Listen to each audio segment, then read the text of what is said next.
Nos inspirations, ce qui nous motive et nous donne envie de créer.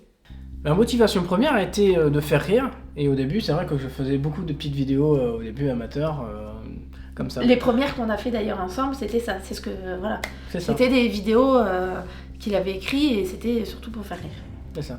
Et ensuite, sur 10h12, j'ai essayé, enfin mon objectif c'était d'essayer d'amener ce que moi j'aimerais voir dans un film. Moi qui suis très amateur, comme toi aussi, amateur de films, qu'est-ce que je pourrais avec mes petits moyens, au début j'étais tout seul, mais avec mes petits moyens, qu'est-ce que j'aimerais voir devant la caméra et qui me ferait rire. C'est un peu égoïste, mais c'est comme ça a été ça au départ. Et ensuite, l'histoire du petit lapin est quand même très inspirée d'un vécu.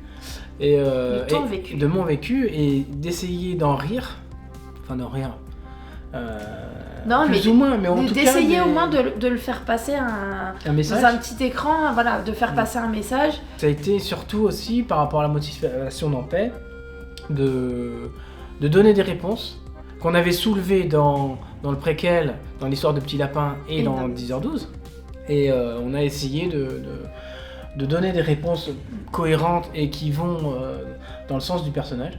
En tout cas, on a essayé de le faire et j'espère que ça vous plaira. Oui. Et moi, ma motivation, on va dire que c'est assez bizarre parce que bon, je suis arrivée dans cet environnement de faire des films, etc., que je connaissais pas du tout. Et c'est vrai que le fait de tourner les vidéos au départ où j'étais pas du tout à l'aise devant la caméra et même ça faisait pas très longtemps qu'on se connaissait, donc c'est pas évident de tourner comme ça et qu'on dise Valérie, voilà, dis cette phrase-là, dis ça, etc. Voilà, donc ce genre de choses, voilà, c'est pas facile à dire les premiers mois, on va dire, où on tourne devant une caméra. Et après, c'est vrai que le fait que Manu, dans 10h12, la première scène de 10h12, pour ceux qui ont la chance de le voir, qui me montre, c'est vrai que c'est drôle, sachant que ça sortait du contexte du film, c'était vraiment une vidéo, tiens regarde j'ai fait ça, je dis mais pourquoi t'as craché partout quoi, et là c'est vrai qu'on rigole et c'est vrai que c'est amusant de voir l'autre rire, etc. Et après la motivation c'est surtout de créer une histoire et voilà, d'écrire et d'avoir des discussions ensemble, etc. Et ça c'est quelque chose qui nous a entraînés, le fait de d'écrire l'histoire, d'écrire des enquêtes, de dire tiens on pourrait faire ça, attends si on faisait ça, et le fait d'être deux, parce qu'on dit souvent c'est que tout seul, que ce soit moi ou lui, on aurait pu rien faire. Lâcher. On n'aurait rien fait parce que voilà, il y a des fois, toi tu vas avoir une idée et moi je vais dire non mais attends c'est pas possible, ou alors tu vas me dire mais si regarde on peut faire comme ça, voilà, beaucoup de discussions. Le fait que, comme tu disais, l'histoire du petit lapin c'est ton vécu, donc d'avoir aussi discuté de ça, etc.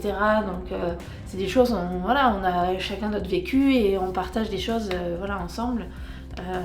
Donc voilà, donc ça c'est, je pense que nos inspirations c'est surtout ça, c'est faire rire les autres, voir rire les gens, et puis aussi partager une histoire. Et puis maintenant c'est vrai que les 3 films, en tout cas les 2 premiers, on les a quand même inscrits tous les 2 dans des festivals, et c'est vrai qu'on a envie aussi d'avoir une reconnaissance et aussi d'avoir des avis qu'on a déjà eu d'amis, sur des choses plus techniques, etc.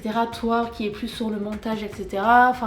Et c'est pour ça d'ailleurs que dans Ampé, on essaye d'avoir vraiment, au fur et à mesure qu'on avance, on essaye d'être de plus en plus pointueux sur des petits détails, sur des façons de faire les choses pour que les gens comprennent et qu'on s'améliore au fil du temps.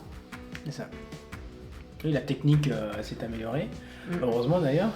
C'est un peu ça, on espère, notre jeu d'acteur aussi.